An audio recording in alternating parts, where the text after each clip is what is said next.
Asyong Salonga sa Maynila, tuloy na at wala nang atrasan nito ang pagtakbo ni dating Pangulong Joseph Estrada bilang mayor ng Maynila. Lumipat na si Erap sa bagong bahay niya sa Santa Mesa, Maynila mula Green Hills, San Juan. Siya mismo ang nagmaneho ng jeep. Siya pa mismo talaga. Gusto yung jeep ni Erap talaga. Sakay niya ang kanyang magiging running mate na si Vice Mayor Isko Moreno. Sabi ni Erap, panahon na para sa mga Manileño naman ang kanyang pagsilbihan. Base po sa batas, hindi dapat bababa sa 1 taon ang paninirahan ng kandidato sa lugar na tatakbuhan. Tapos na ako sa Malacanang. Dito na sa Maynila, sa City Hall. So welcome to my new home. I live in Manila now. Santa Mesa. My vice mayor. Pero isang term lang daw, no? Isang term lang daw siya magme-mayor, tapos ipapaubayan niya na kaya Vice Mayor Isko. 3 years. 3 years. Mula Santa Mesa, punta naman tayo sa New York. Abay, nasa ibang bansa man, nabuntunan pa rin ang kontrobersya. Ito ang si DJ Mo Twister. Ang pinakahuli may kinalaman kay Charisse. 2 weeks po, nasuspended si DJ Mo at ang 2 pang DJ sa morning radio program nila sa Magic. Nagpauso kasi ang mga ito ng isang malisyosong biro. Kunwari ay may sex tape si Charisse. Hinikayat nila ang mga listeners na pag-usapan sa Twitter ang dirty joke na ito. Agad nag-react ang singer at sinabing sana may magaling na abogado si Mo. Humingi na ng sorry si DJ Mo kay Charisse at inaming immature at medyo hindi tama ang kanilang joke. Sabi nga naman, laging hindsight is 2020. No? Di ba sabi nga nila? Pag binalikan natin ang mga nangyayari.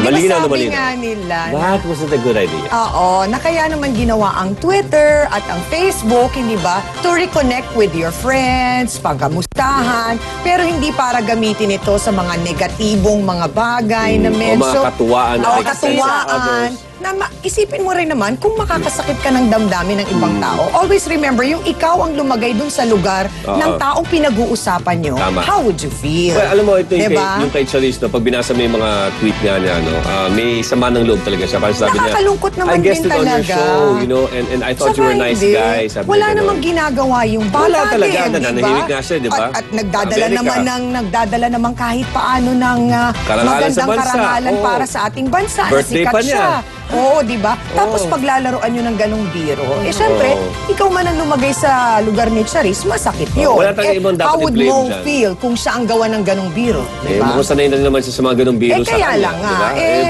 alam mo na, ito he yung has to problema. learn how to respect other people Ito nga yung also. problema minsan kasi kapag masyado napapadalas at may mga nakakalusot here and there, nadidesensitize tayo kung ano ba talaga. Ibig sabihin na porket lumaki siya sa Amerika or nandun na siya, may karapatan na siya to do that.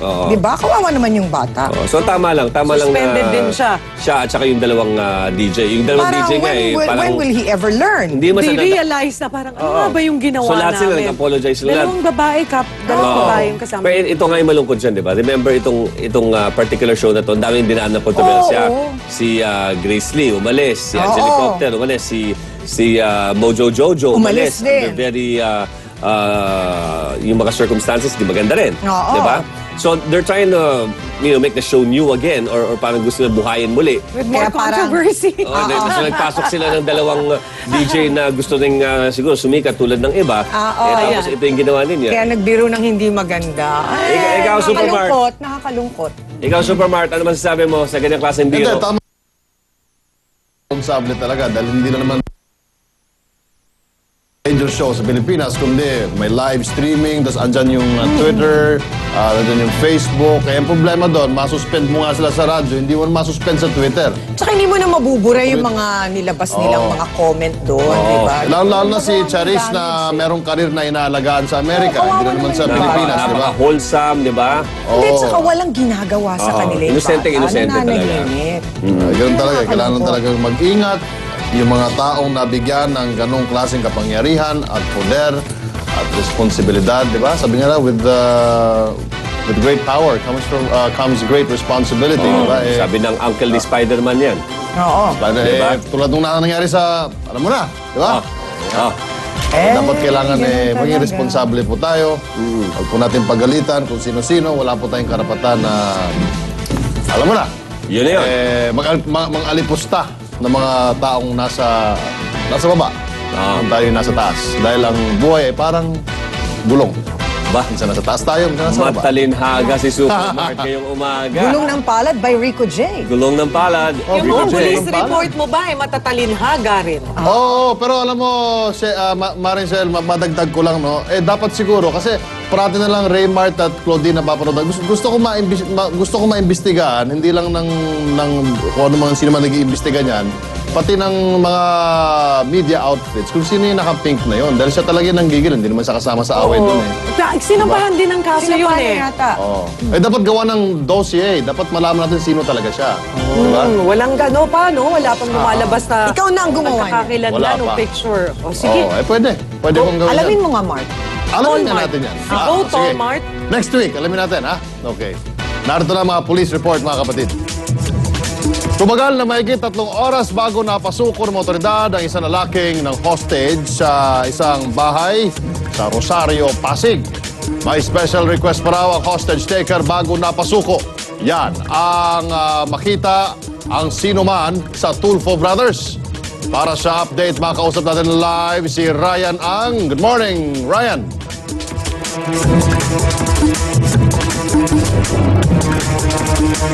Yes, Martin. Makalipas nga ng kalahating oras ay sumuko na sa mga otoridad ang hostage taker na si Jeffrey Payo dito sa Ramos Compound sa Pasig City.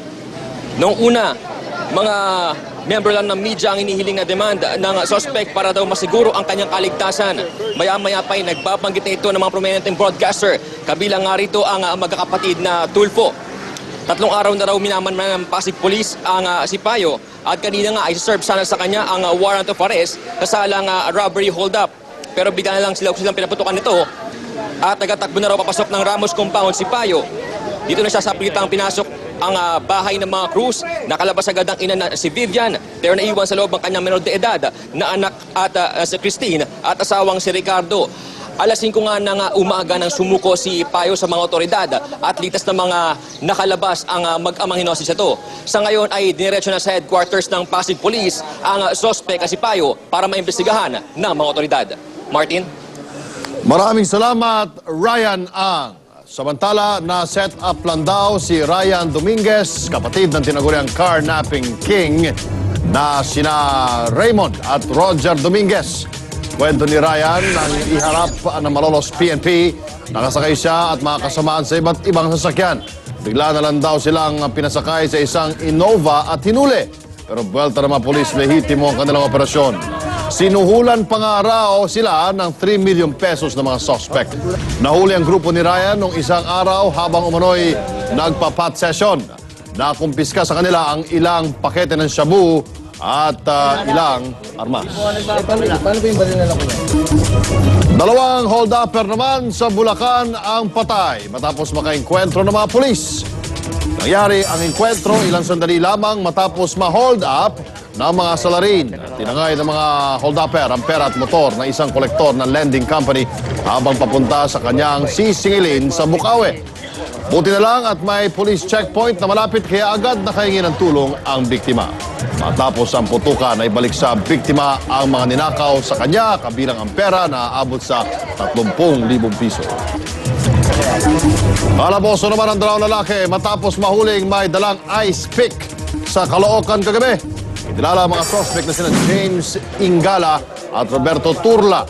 Natsyempoan ng mga tanod ng dalawa na kahina-hinala ang kilos at depensa po ng mga nahuli. May kaaway lang sila kaya sila may dalang ice pick. Pero ayon sa polis, talamak daw ang hold-upan sa lugar. Kakasuhan ng illegal possession of deadly weapon ang dalawa. Dapat ang dahilan ninyo ay meron kaming bibiyakin na yelo. Kaya may ice pick, di ba? Hindi yung may kaaway. May kaaway kayong yelo, pwede. Simula pa lang po yan ang mga balitang nakalap sa magdamag. Itutuloy po natin yan mamaya. Pero sa ngayon, weather news muna tayo with Pat Fernandez.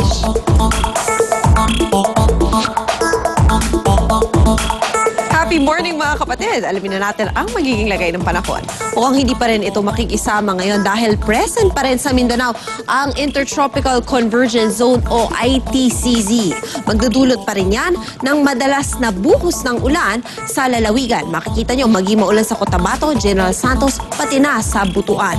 Partikular na uulanin talaga ang southern part nito. Kaya sa mga residente dyan, doble ingat po sa posibleng banta ng flash flood at landslide.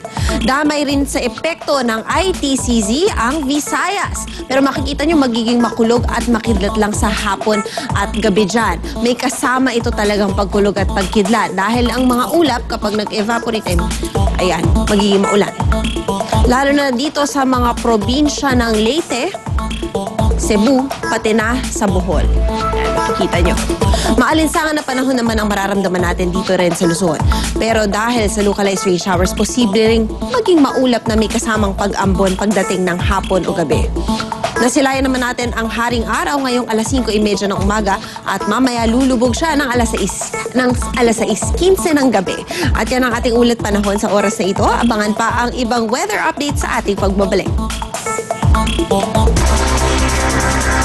Sa pagbabalik na ang ating Morning Balitaan. Department of Tourism, naabot na ang target na bilang ng mga turista sa first quarter ng taon. Enrollment monitoring, nilunsad ng isang party list ilang linggo bago magpasukan. Mga batang Pinoy, most connected daw sa Asia ayon sa Cartoon Network. Cokentex, magahay ng reklamo laban sa umano'y puro officiating sa Game 7 ng PBA Finals.